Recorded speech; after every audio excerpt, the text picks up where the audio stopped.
Hola a todos y saludos muy cordiales para toda la hinchada crema. Este domingo 2 de marzo a las 6 de la tarde se va a llevar a cabo el partido entre Universitario de Deportes y Alianza Universidad de Huánuco, correspondiente a la cuarta fecha del torneo Apertura de la Liga 1 de Apuesto 2025.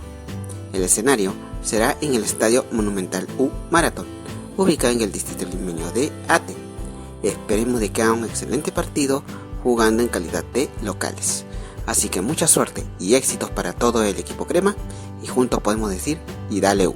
Muchas gracias.